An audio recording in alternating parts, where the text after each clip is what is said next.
बिस्मिल्लाहिर्रहमानिर्रहीम। आज हमारी डिस्कशन रजिस्टर इंस्ट्रक्शन पे होगी सेट 2 की। रजिस्टर इंस्ट्रक्शंस हमारे पास मेमोरी रेफरेंस इंस्ट्रक्शन से के मुकाबले में ज़्यादा एफिशिएंट होती है कि उससे पहले हमने मेमोरी रेफरेंस इंस्ट्रक्शंस देखी। तो मेमोरी रेफरेंस इंस्ट्रक्शन जो है उसके अंदर मेमोरी को एक्सेस किया जाता है किसी ऑपरेंड को रजिस्टर में लोड करने के लिए। तो मेमोरी को एक्सेस करना एज़ कम्पेयर टू किसी रजिस्टर को एक्सेस करना और उसमें से डेटा जो है वो उसको मैनिपुलेट करना वो ज़्यादा एफिशिएंट है। तो अगर हम मेमोरी से डेटा को एक्सेस करते हैं तो वो स्लो है एज़ कम्पेयर टू जब हम उसी डेटा को ट्रांसफ़र करते हैं किसी एक रजिस्टर से दूसरे रजिस्टर में। तो हम डाटा लोड कर देते हैं रजिस्टर्स में और फिर उसको मैनिपुलेट करते हैं। तो एक रजिस्टर से दूसरे रजिस्टर में डाटा को मूव करना वो ज़्यादा एफिशिएंट है। तो ये हमारे पास रजिस्टर इंस्ट्रक्शंस के बारे में कि अब देखते हैं कि हमारे पास कौन कौन सी इंस्ट्रक्शंस है रजिस्टर इंस्ट्रक्शंस सेव 2 के अंदर। तो पहले हमारे पास है मूव इंस्ट्रक्शन। मूव हमारे पास जो इंस्ट्रक्शन है उसको इस्तेमाल किया जाता है हम एक रजिस्टर से दूसरे रजिस्टर में जब डाटा को मूव करते हैं। जैसे यहाँ पे हमारे पास एग्जांपल है मूव ए बी। तो ये मूव ए बी जो है इस इंस्ट्रक्शन का ऑब्जेक्टिव ये है कि जो डाटा जो है वो बी रजिस्टर है वो ए रजिस्टर में शिफ्ट हो जाए, मूव हो जाए। ठीक है, तो ये आप देखें ये बी से डाटा ए में मूव हो जाएगा। या अगर हम कहें यहाँ पे इसको इसकी डायग्राम को देखें तो यहाँ पे हमारे पास डाटा है बी में और यहाँ से ये डाटा एक्यूमुलेटर या ए इसको कहते हैं इसमें मूव हो जाएगा। और ये जो ऑपरेशन है ये नॉन डिस्ट्रक्टिव है, मतलब जो बी में डाटा है वो जो है वो रहेगा और वो कॉपी उसकी कॉपी जो है वो एक्यूमुलेटर में स्टोर हो जाएगी। तो अगर हम इसको देखें तो हम इसकी एग्जांपल ये जो एग्जांपल इन्होंने यहाँ पे दी है कि ये किस तरह से यहाँ पे ए में हमारे पास 34H है और बी में जो है 9DH है। तो हम इसको कहते हैं जी हमारे पास बी रजिस्टर जो है इसके अंदर हमारे पास 9DH है और ए के अंदर हमारे पास 34H है, 34H। ठीक है, तो अब जब हमारे पास ये इंस्ट्रक्शन एग्जीक्यूट होगी मूव ए बी तो क्या होगा इस दौरान हमारे पास ये जो बी के अंदर जो डाटा है 9DH ये जाके स्टोर हो जाएगा एक्यूमुलेटर में। तो सबसे पहले मतलब ये डाटा इसमें से ठीक है तो ये इसके ऊपर राइट हो जाएगा और हमारे पास जो भी डाटा होगा एक्यूमुलेटर के अंदर मूव ए बी इंस्ट्रक्शन के बाद वो होगा 9DH। ठीक है, तो इस तरह से हमारे पास जब ये move A B instruction execute होगी और उससे पहले हमारे पास बी रजिस्टर में 9DH है और ए में 34H। तो अब इस ऑपरेशन के एग्जीक्यूट होने के बाद हमारे पास बी के अंदर भी 9DH होगा डेटा और ए के अंदर भी 9DH। ठीक है, तो ये हमारे पास है मूव इंस्ट्रक्शन की एक्सप्लेनेशन। नेक्स्ट देखते हैं अब इसी तरह से आप मूव ए बी मूव ए सी मतलब जिस तरह से आपको रिक्वायर्ड है प्रोग्राम के अंदर आप उस तरह से मूव ऑपरेशंस परफॉर्म कर सकते हैं। तो यहाँ पे अगर आप देखें एग्जांपल्स में तो यहाँ पे मूव ए बी मतलब बी से अगर आप ए रजिस्टर में कुछ डाटा मूव करना चाहते हैं या सी से ए में करना चाहते हैं, ठीक है, या ए से बी में करना चाहते हैं, ठीक है, या सी से बी में करना चाहते हैं या ए से सी में, ठीक है, और इस तरह बी से सी में। तो आपके पास वही फॉर्मेट है, आपने इसमें पहले उस रजिस्टर का नाम लिखना है जहाँ जिसमें आपने जो आपका डेस्टिनेशन होगा और उसके बाद जो है वो आपके पास सोर्स होगा। तो आप कह सकते हैं कि अगर हम इसका सिंटेक्स लिखें इंस्ट्रक्शन का तो हमारे पास होगा मूव, ठीक है, मूव के बाद हमारे पास होगा मूव और उसके बाद आपने लिखना है डेस्टिनेशन रजिस्टर कामा, ठीक है, और उसके बाद फिर सोर्स रजिस्टर। तो ये इसका सिंटेक्स हो गया इस इंस्ट्रक्शन का, ठीक है। मूव, फिर डेस्टिनेशन रजिस्टर का नाम जिसमें आपने डेटा कॉपी करना है, और उसके बाद सोर्स रजिस्टर। तो ये इस तरह से आपके पास आप अपनी मर्जी से जो है डिफरेंट रजिस्टर्स के दरमियान डाटा को जो है मूव कर सकते हैं।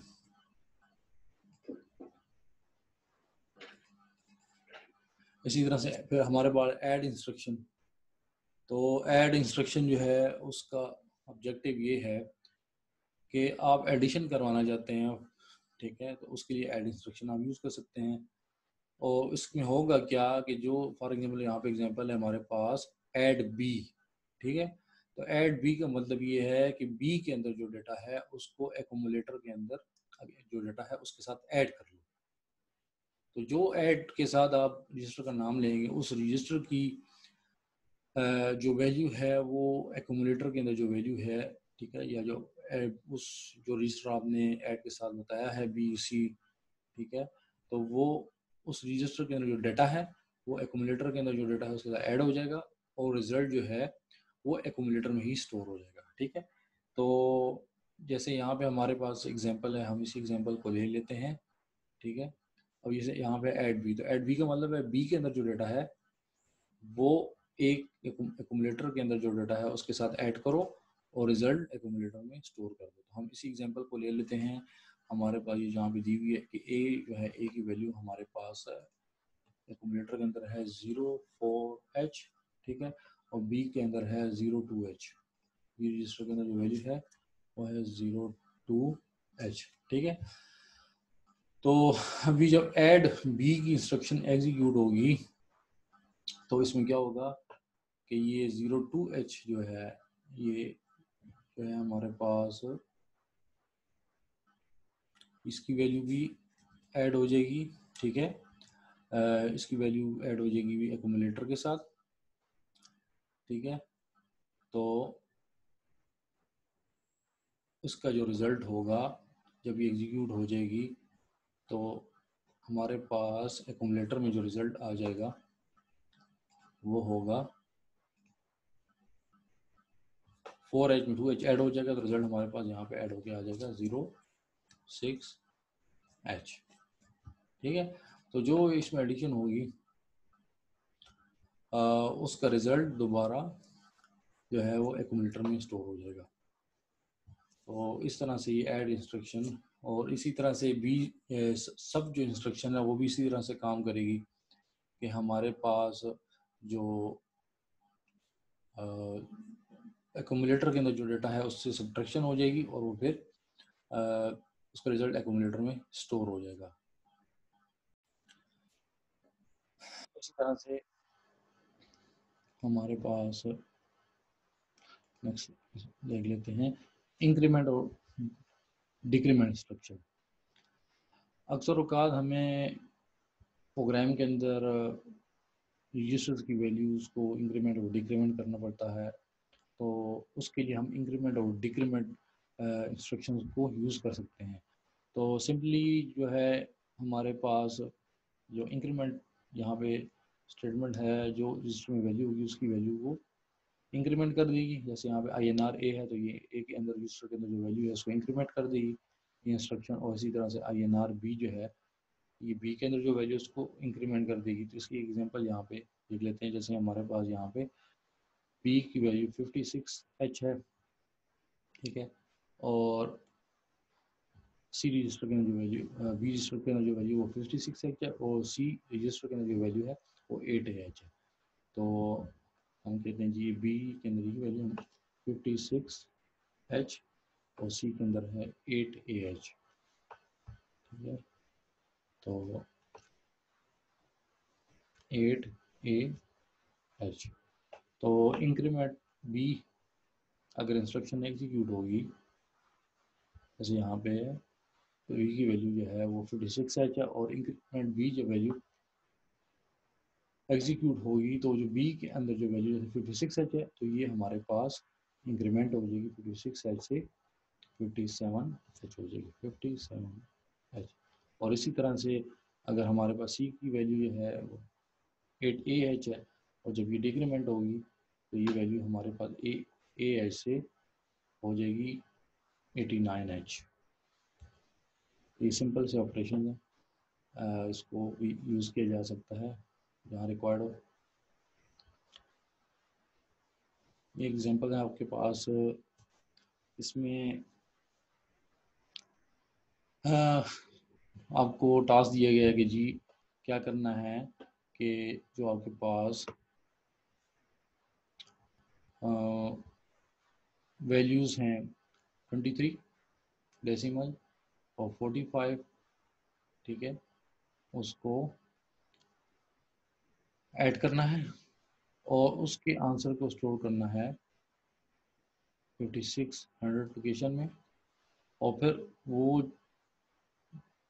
जो आंसर है उसको इंक्रीमेंट करना है और फिर उसकी वैल्यू को स्टोर करना है सी रजिस्टर में। तो हम देखें तो हमारे पास टास्क अगर हम देख लें तो पहले तो हमने 23 की वैल्यू इसको हमने स्टोर करना है एक रजिस्टर में, और 45 को दूसरे रजिस्टर में।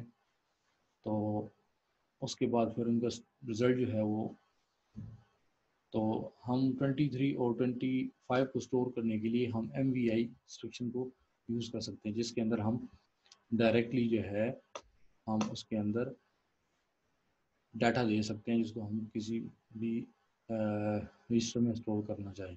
ठीक है, उनको स्टोर कर लेंगे और फिर उसके बाद उनकी एडिशन करवा दें। तो सबसे पहले हम MVI, ठीक, और 17H इसको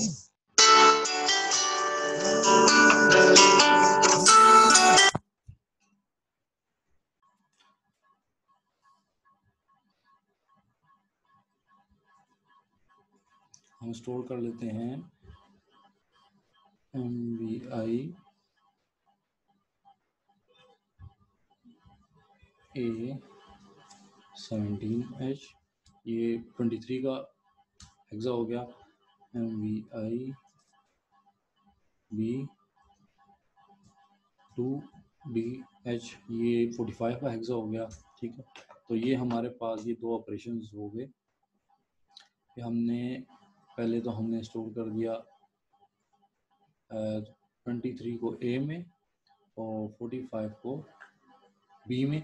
अब इसको ऐड करना है, तो इसके लिए ऑलरेडी 17AH A में है, तो हमने A के साथ B को ऐड करना है। तो उसके लिए हमारे पास इंस्ट्रक्शन है ऐड B। इससे क्या होगा कि ये जो D में डाटा है वो A के साथ ऐड हो जाएगा, जो हम करना चाह रहे हैं। 23 जो कि 17H A में है और 45 जो कि 2DH B में है, तो हमने ऐड कर दिया। पहला हमारा ऑब्जेक्टिव हो गया। दूसरा आंसर हमने स्टोर करना है लोकेशन नंबर, आंसर को हमने स्टोर करना है लोकेशन नंबर 5600H में। तो इसके लिए STA इंस्ट्रक्शन है, तो हम STA और जो क्योंकि आंसर एक्यूमुलेटर में, तो STA जो है एक्यूमुलेटर में जो डाटा है उसको लोकेशन जो हम स्पेसिफाई करते हैं वहाँ पे स्टोर कर देते हैं। तो 5600H, ठीक है, ये हो गया। दूसरा भी हमारा काम हो गया, हमने डाटा को आंसर को स्टोर करना था लोकेशन नंबर 5600H। उसके बाद आंसर को इंक्रीमेंट करना, जो कि A में है, तो उसके है लिए है हमारे पास INR A हो गया, तो आंसर इंक्रीमेंट हो गया। और उसके बाद उस आंसर जो आंसर है हमारे पास, उसको हमने स्टोर करना है C रजिस्टर के अंदर। तो आंसर को C रजिस्टर में स्टोर करने के लिए हमारे पास होगा मूव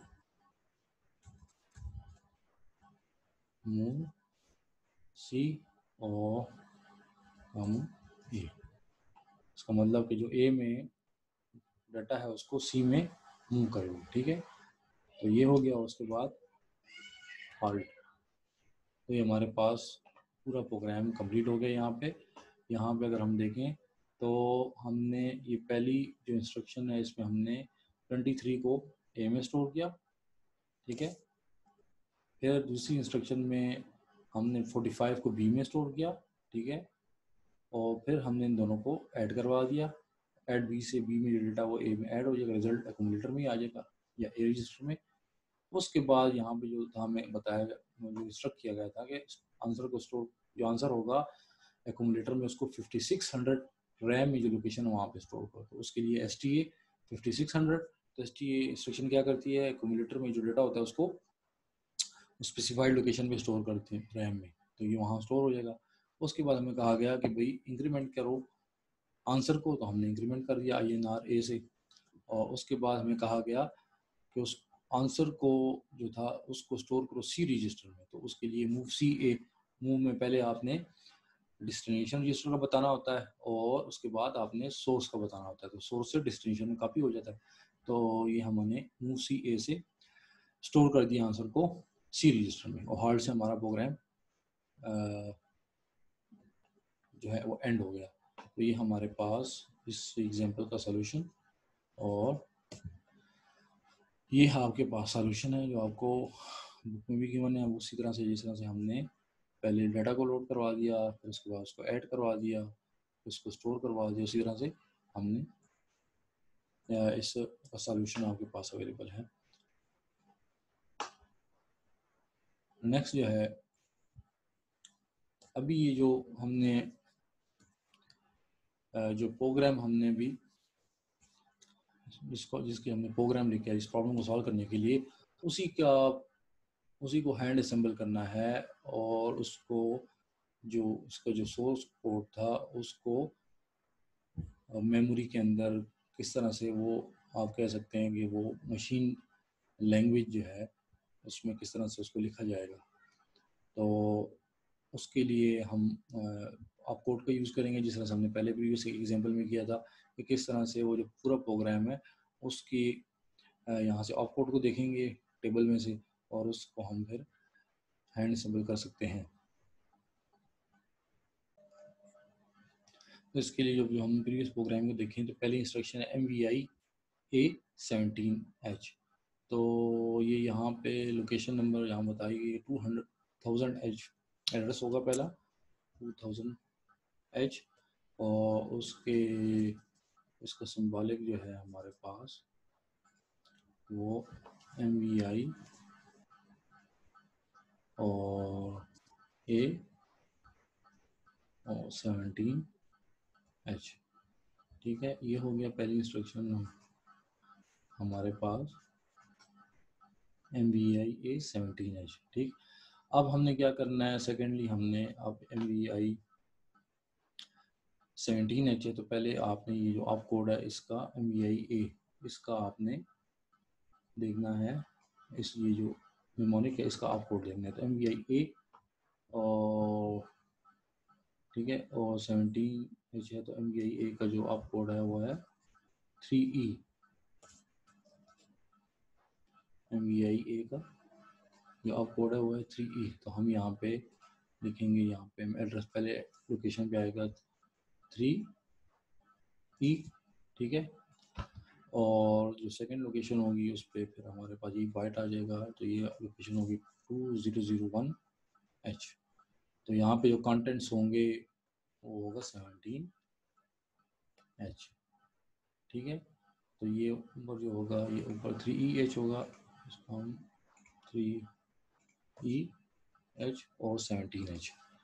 तो पहली लोकेशन पे हमारे पास आ गया जो अप कोड है उसका, हमने अप कोड लिख दिया MVI A का, और नीचे जो है जो आपका ऑपरेंड था उसको डायरेक्टली आपने नेक्स्ट लोकेशन पे लिख दिया, क्योंकि हमारे पास यहाँ पे इसकी रैम में हर लोकेशन जो 8 बिट की है, 1 बाइट की है, तो 1 बाइट का आप कोड आ गया पहली लोकेशन पे, और सेकंड लोकेशन पे 1 बाइट का ऑपरेंड आ गया, ठीक है।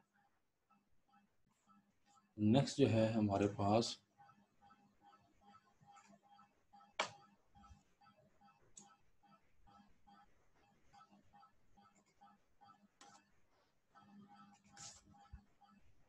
अब नेक्स्ट इंस्ट्रक्शन को देखते हैं और वो हमारे पास है नेक्स्ट इंस्ट्रक्शन MVI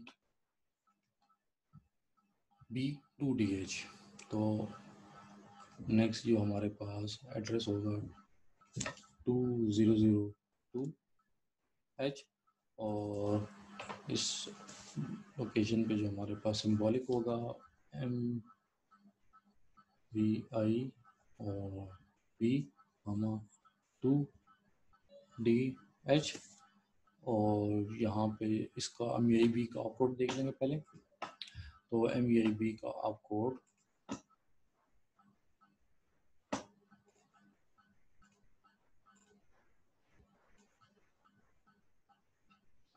MVI का ऑपकोड जो है हमारे पास यहाँ पे MVI और इसका ऑपकोड जो है 06, ठीक है। तो 06H, तो ये इसका 06H हो जाएगा इस लोकेशन पे। और नेक्स्ट लोकेशन पे ये 2DH ऑपरेंड हो जाएगा 2003H और इस पे हमारे पास ऑपरेंड होगा 2DH, ठीक है। तो इस तरह से ये हमारे पास सेकंड इंस्ट्रक्शन भी हमने मेमोरी में उसका ऑपकोड ऑपरेंड हमने वहाँ पे ट्रांसलेट कर दिया। उसके बाद जो हमारे पास नेक्स्ट हमारे पास वो है ऐड बी। तो ऐड बी इंस्ट्रक्शन हमारे पास नेक्स्ट लोकेशन पे 2004 लोकेशन हो जाएगी और यहाँ पे है ऐड बी।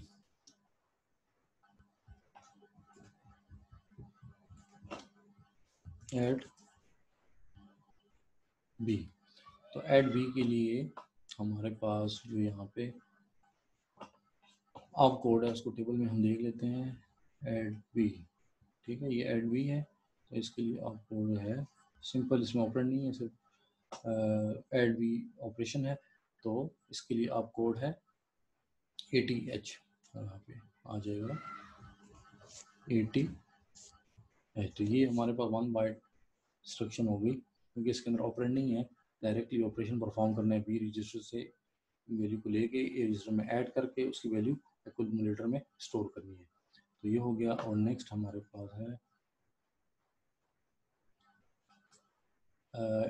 STA 5600H, ठीक है। तो STA 5600H ये हमारे पास आ जाएगी लोकेशन नंबर 2005H पे।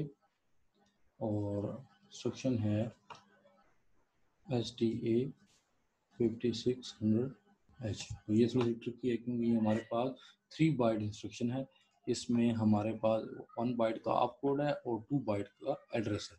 तो हमारे पास इसमें पहले यहाँ पे आ जाएगा 60 STA का आप कोड। तो STA का आप कोड आप देखें तो ये यहाँ पे आ जाए STA इंस्ट्रक्शन हमारे पास और इसका जो आपके पास आप 32H,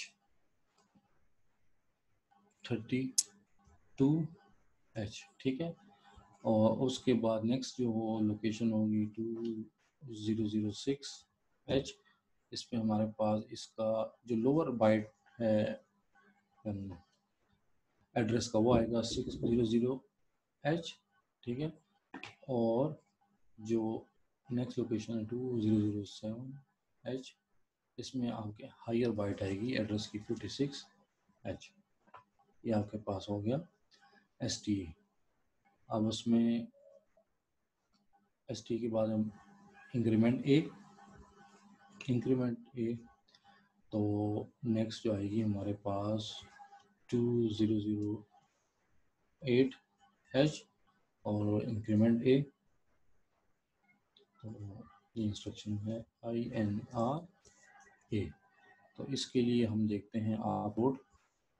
इंक्रीमेंट ए का जो आप कोड है वो हमारे पास है, यहाँ पे अगर हम देखें इसको इरेज कर लेते हैं।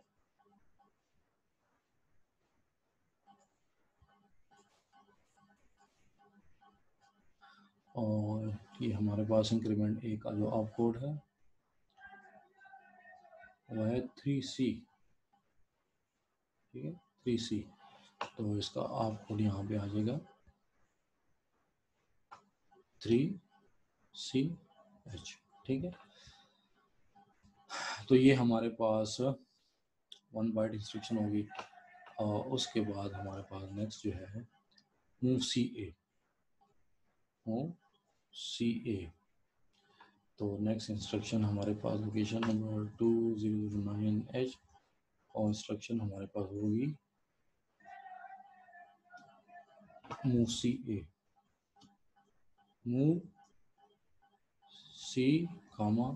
ठीक है। तो इसके लिए आप कोड देख लेते हैं। मूव CA के लिए आप कोड है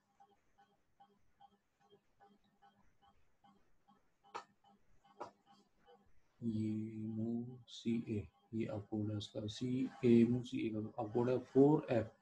तो इसके लिए आप कोड होगा 4FH, ठीक है। ये हो गया, ये इंस्ट्रक्शन भी हो गई। ये भी हमारे पास 1 बाइट इंस्ट्रक्शन है क्योंकि डायरेक्टली ऑपरेशन परफॉर्म हो रहा है।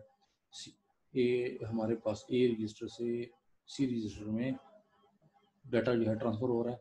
और उसके बाद हमारे पास नेक्स्ट जो है वो हाल्ट। तो हाल्ट जो है हमारे पास लोकेशन नंबर आ जाएगी 20H, ठीक है। और जो इंस्ट्रक्शन है वो है हाल्ट। और हाल्ट इंस्ट्रक्शन का अगर आप कोड आप देख लें टेबल में तो ये आपके पास है हाल्ट। और हाल्ट का है 76 आपके पास 76H, ठीक है। तो ये आपके पास पूरा प्रोग्राम जो है वो हैंड सिंबल हो गया। और हमने उसको उसके रिक्वायर्ड जो आप कोड था उसको देख के उसको कन्वर्ट कर दिया असेंबली लैंग्वेज से मशीन लैंग्वेज में। और उसको हमने उसके हेक्सा जो है वो उसकी एड्रेस रैम के एड्रेसेस और उसमें कौन कौन से कंटेंट्स उसमें आएंगे। तो ये हमारे पास आगे सॉल्यूशन देख लें अगर, तो इसमें भी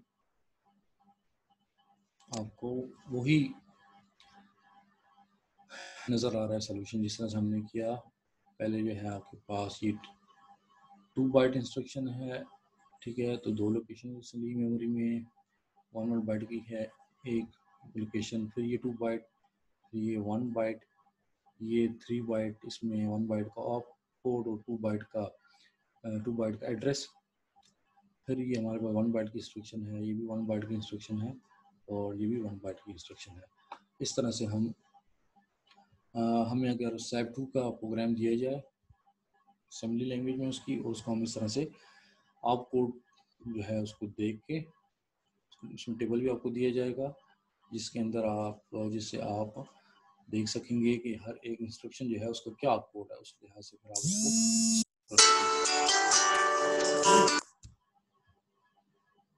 तो ये आज जो है हमारा एजेंडा था। एक रजिस्टर इंस्ट्रक्शन को हमने देखना था कि रजिस्टर इंस्ट्रक्शंस क्या हैं, कौन कौन सी हैं, और ये एग्जांपल्स हमने कुछ देख ली।